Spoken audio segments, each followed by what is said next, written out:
Nabi Ismail alaihi salam sekitar tahun 1911 sampai tahun 1779 SM adalah seorang nabi dan rasul putera dari Nabi Ibrahim alaihi salam dan Siti Hajar, kakak tiri dari Ishak.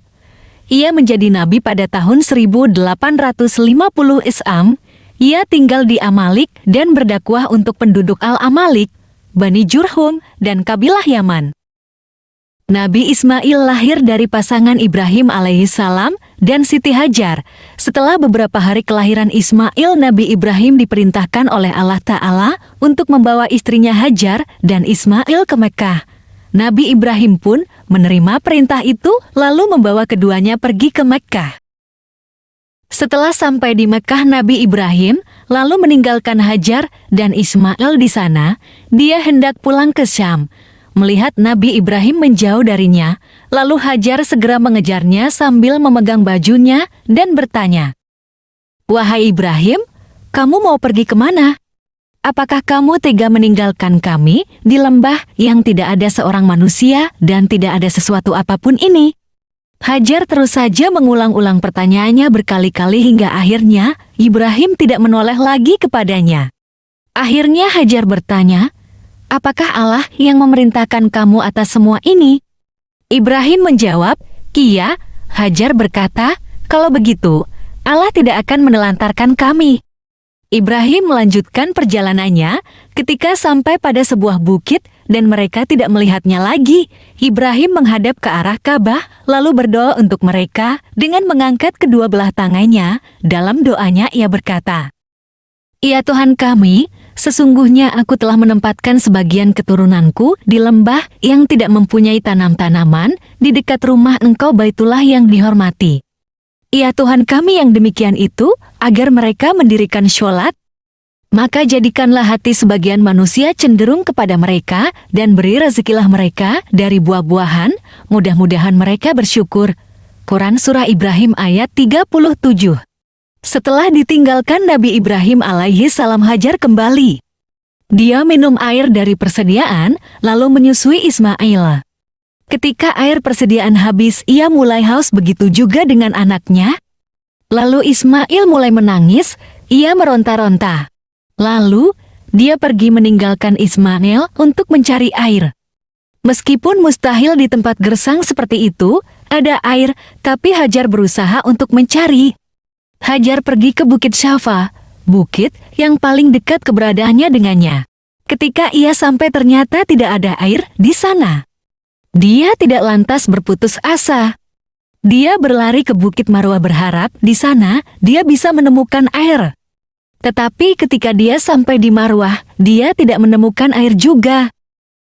Sampai akhirnya, Siti Hajar berlari dari Bukit Syafa ke Bukit Marwah sebanyak 7 kali.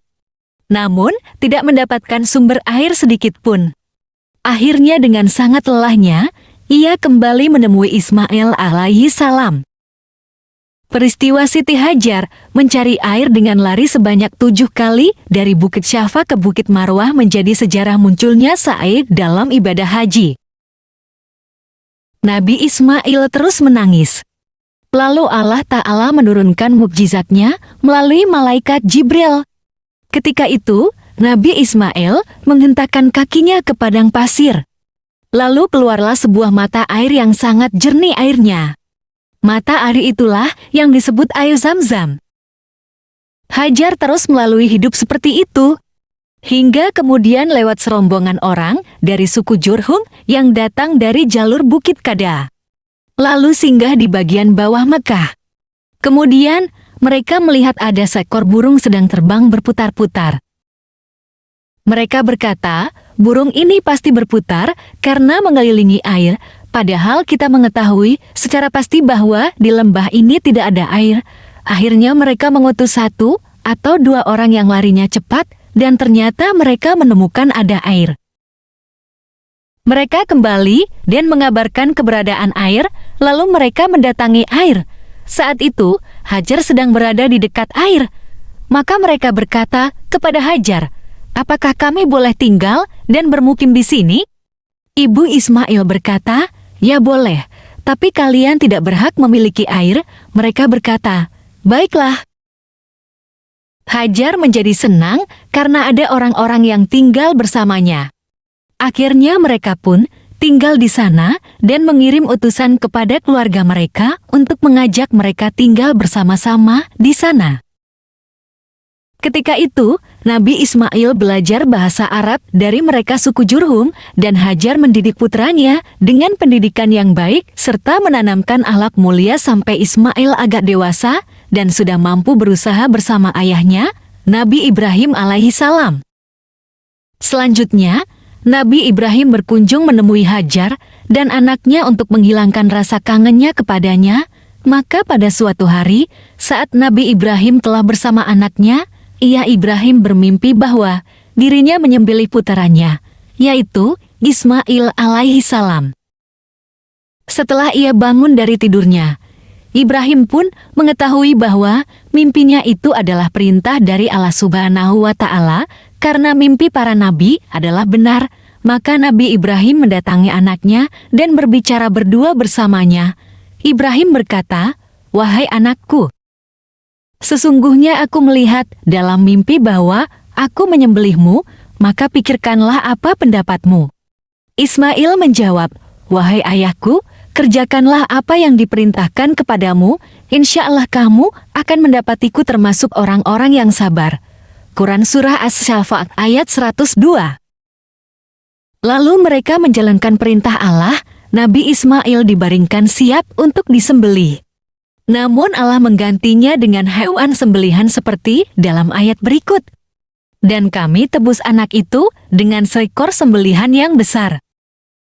Kami abadikan untuk Ibrahim itu pujian yang baik di kalangan orang-orang yang datang kemudian, yaitu kesejahteraan dilimpahkan atas Ibrahim. Quran Surah As-Safat ayat 107-109.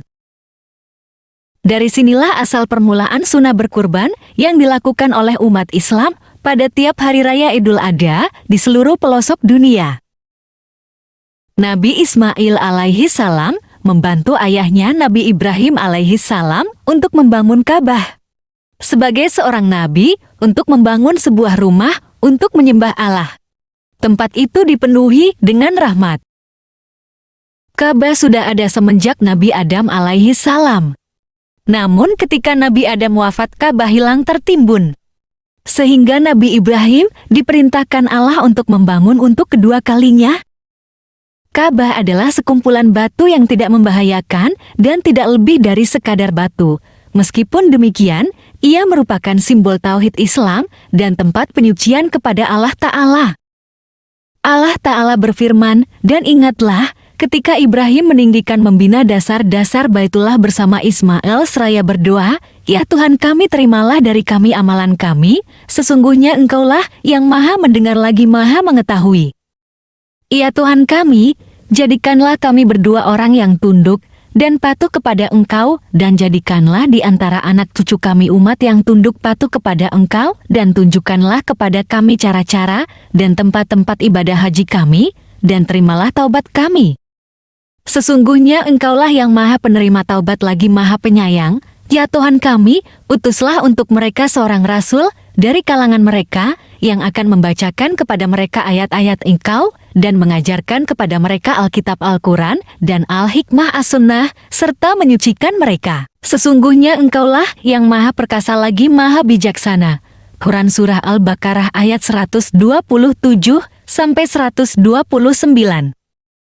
Pada suatu ketika, Nabi Ibrahim datang ke Mekkah untuk mengunjungi anaknya, yaitu Nabi Ismail. Akan tetapi, Nabi Ismail saat itu sedang tidak berada di rumah, ia sedang pergi berburu. Nabi Ibrahim menemui istri Nabi Ismail yang bernama Umarah binti Yasar bin Akil. Nabi Ibrahim bertanya kemana suaminya dan apa pekerjaannya. Maka istri Nabi Ismail menceritakan bahwa suaminya pergi berburu dan kehidupan mereka sangat sulit. Maka Nabi Ibrahim berkata kepadanya, "Apabila suamimu datang, sampaikan salam dariku dan katakan agar ia mengganti palang pintu rumahnya." Kemudian Nabi Ibrahim segera pulang. Tatkala Nabi Ismail telah datang, ia seakan merasakan sesuatu, maka ia bertanya kepada istrinya.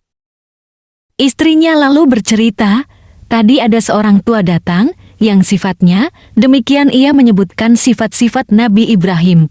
Ia bertanya tentang engkau, dan aku kabarkan kepadanya.